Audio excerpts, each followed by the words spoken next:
Welcome back, folks. Here we are, the closing of day 2. And I am so excited for our closing.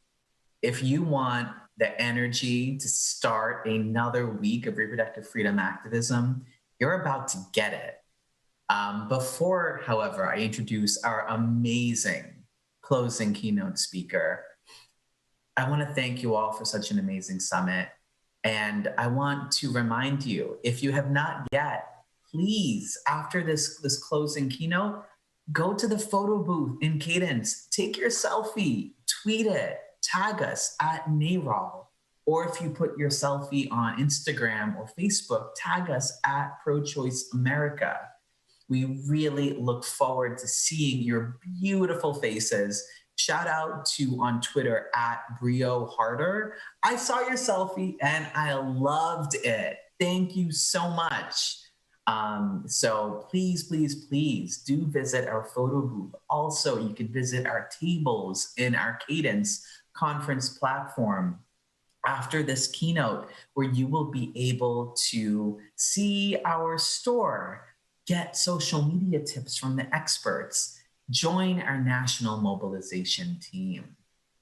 So I did say we're not over yet, and boy, am I excited for this next and closing keynote.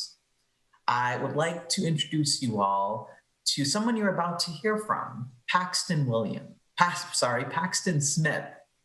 Paxton is a student, writer, and musician, and she's widely known for something you may have seen on social media, her valedictory address, which confronted harsh abortion laws in Texas. Now, I also gave my valedictory address at my high school, but I was nowhere near as articulate, nor was my message as social justice focused. So I'm really learning a lot from Paxton. And Paxton's valedictory address has since been heard around the world. It's been translated and published into a variety of languages. And now Paxton is co-authoring a book called A War on My Body, A War on My Rights, which is set to be released on January 22nd, 2022. I look forward to pre-ordering that book. Paxton is currently carrying out her studies at the University of Texas at Austin, and also serving on the advisory board of the organization A is For, which is a nonprofit that uses the arts to destigmatize abortion. Now, before you hear from Paxton, if you are not one of the millions of people around the world who have seen Paxton's valedictory address, we're gonna play it for you. So without further ado, before you hear from the incredibly passionate Paxton Smith, please take a look now at her valedictory address. Lake Highlands, class of 2021, your valedictorian, Paxton Smith.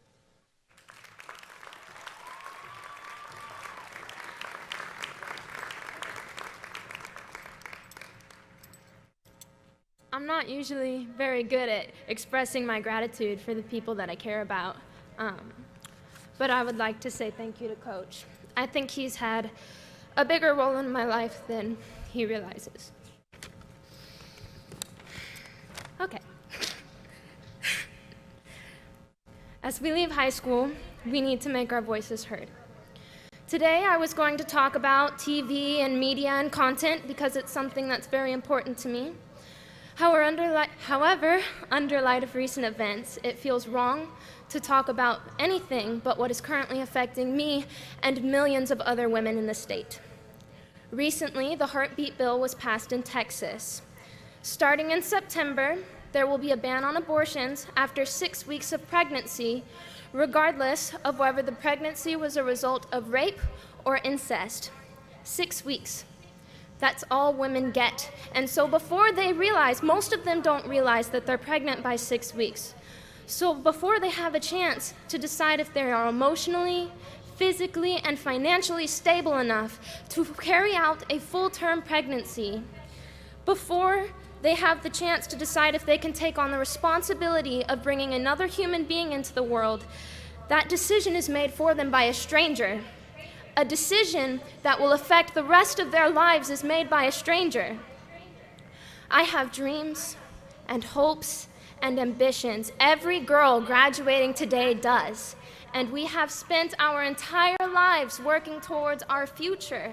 And without our input and without our consent, our control over that future has been stripped away from us. I am terrified that if my contraceptives fail, I am terrified that if I am raped, then my hopes and aspirations and dreams and efforts for my future will no longer matter. I hope that you can feel how gut-wrenching that is. I hope you can feel how dehumanizing it is to have the autonomy over your own body taken away from you. And I'm talking about this today, on a day as important as this, on a day honoring 12 years of hard academic work, on a day where we are all gathered together, on a day where you are most inclined to listen to a voice like mine, a woman's voice, to tell you that this is a problem, and it's a problem that cannot wait. And I cannot give up this platform to promote complacency and peace when there is a war on my body and a war on my rights, a war on the rights of your mothers, a war on the rights of your sisters, a war on the rights of your daughters. We cannot stay silent. Thank you.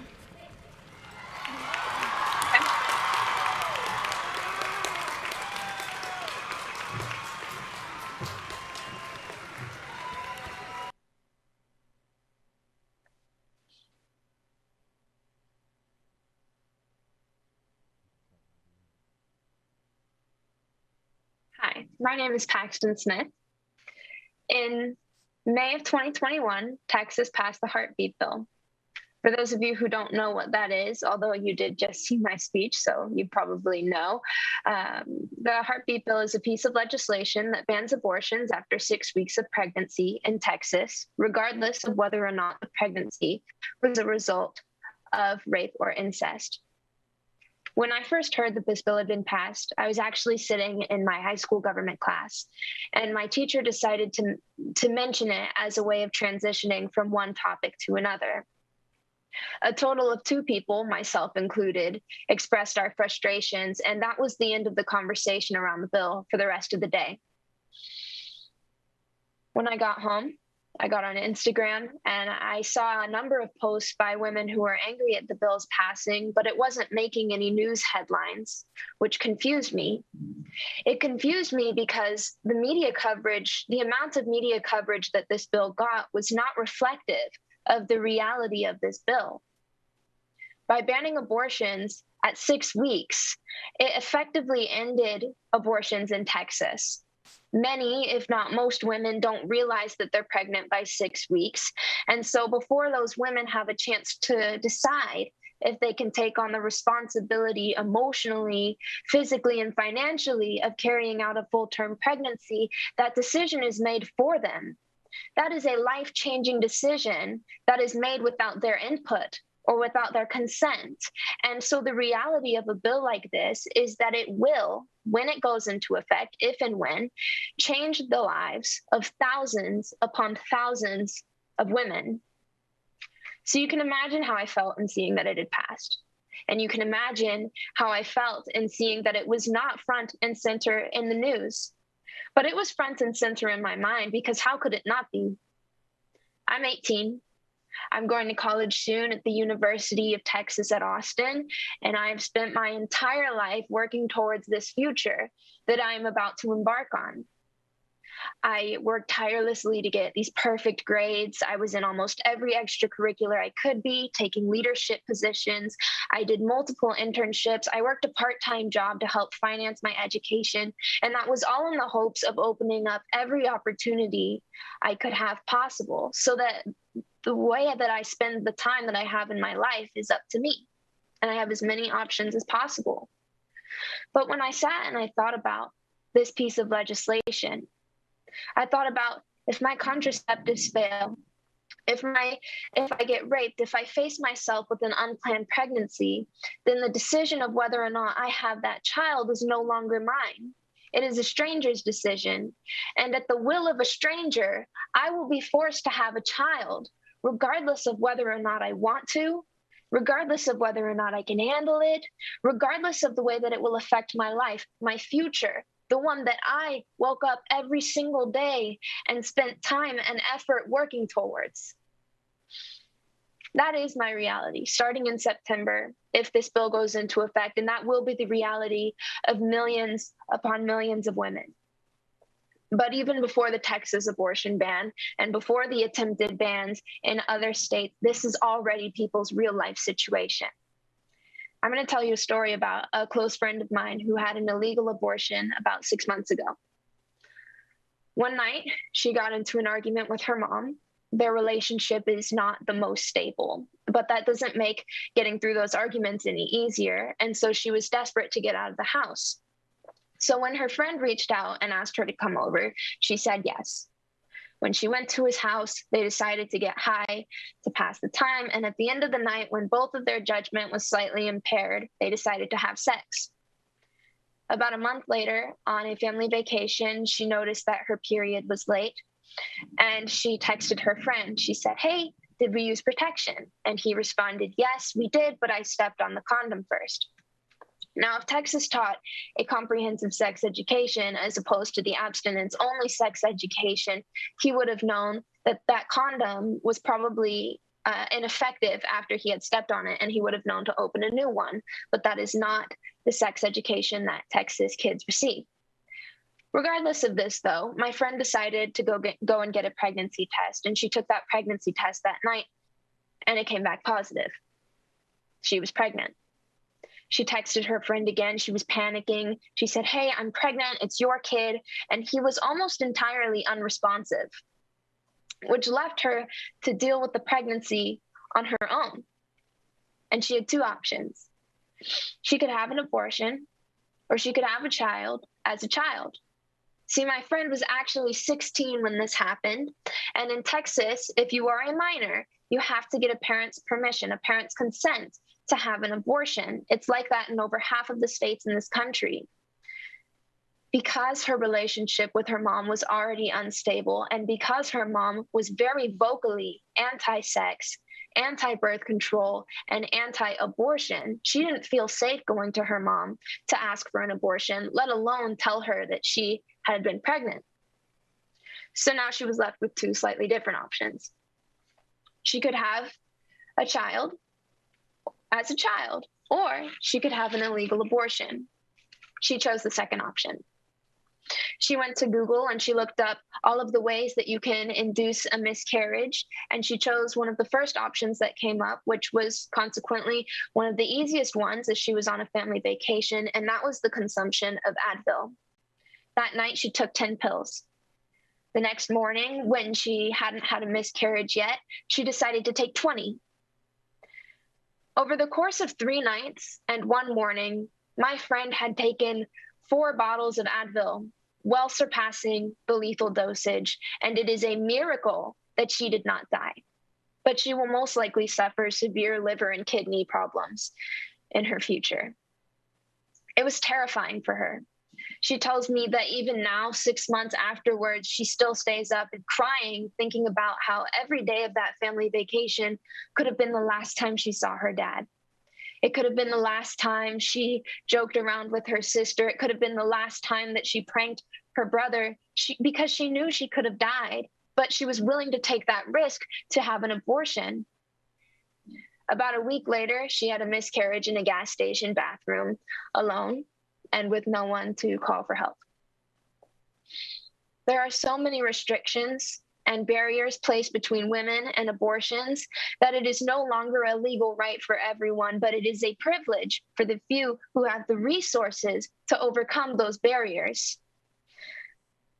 If you don't see that firsthand, sometimes it can be very difficult to realize that that is the way that it is. And for me, it took the passing of the heartbeat bill to fully realize the state of reproductive health and reproductive rights in the United States. In 2021 alone, in the United States, over 500 pieces of anti-abortion legislation were proposed to be put into law. After Donald Trump's time in office, the Supreme Court now has a conservative majority, and because of that, lawmakers are actively passing unconstitutional abortion bans and unconstitutional abortion restrictions with the hopes of overturning Roe v. Wade. If that happens, we will no longer have a constitutional right to legal abortion, and every woman in this nation will be at risk of being forced to carry out a pregnancy against their will, or being in the same boat as my friend, having to risk your life, risk your health to access a basic medical procedure. I need people to know how terrifying that is. I need people to know how gut-wrenching that is. I need people to know how dehumanizing that is. And for that, because of that need, that is why I made my valedictorian speech about just that, as it relates to the Texas heartbeat bill. And that speech went viral and is ultimately the reason why I am here talking to you today. If there's anything that I've learned from my experience in preparing to give the speech and giving the speech and then doing advocacy afterwards, it's that abortion is too often talked about from some third-person point of view. People use facts and statistics to defend abortion or to deface it, but at the end of the day, abortion is not a facts and statistics issue. It is a human issue. If I could ask you to do anything today after we all log off, I would ask you to think about what your story is. Think about what your experience is and share it with a friend, share it with family, share it on social media, because at the end of the day, we all have a reason why we're fighting for this basic right. And the sooner that we can bring those reasons and those experiences to light, the sooner that we can talk about abortion for what it truly is. Abortion is personal, and it affects real people in real ways. It affects people in ways we can't see, and it affects people in ways that we don't see. So my question to you is, what's your story?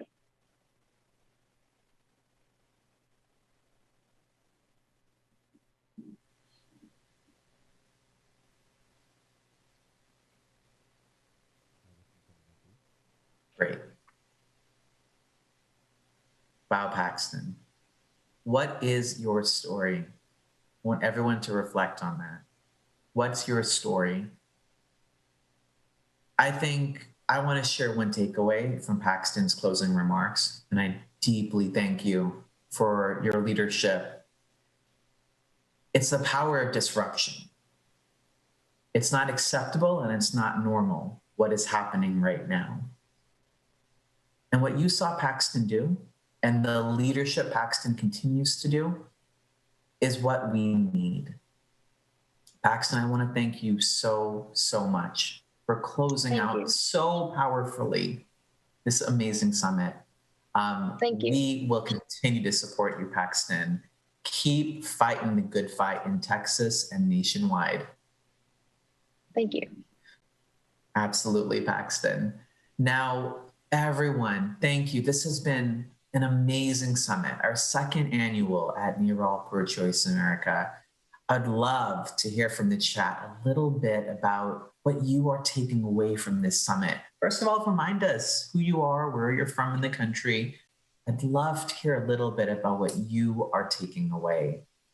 You know, some reflections I have, I know I've heard directly from several of you who are already planning your own lobby visits with your federal elected officials. Many of you have signed up already to do that. Thank you. That is power. Many of you have already been sharing your reproductive freedom values on social media. And I see some of you incorporating the lessons you learned from our training here at the summit. You're awesome. You're amazing. I see you. I also want to really highlight that this is a convening of leadership. You are leaders in your community. And with your help, with even more conversations to bring more people in, we will have a larger movement for reproductive freedom. Now, I want to close by saying this. We want to continue your passions. We want to continue to channel that into our work. And I will make one more closing ask.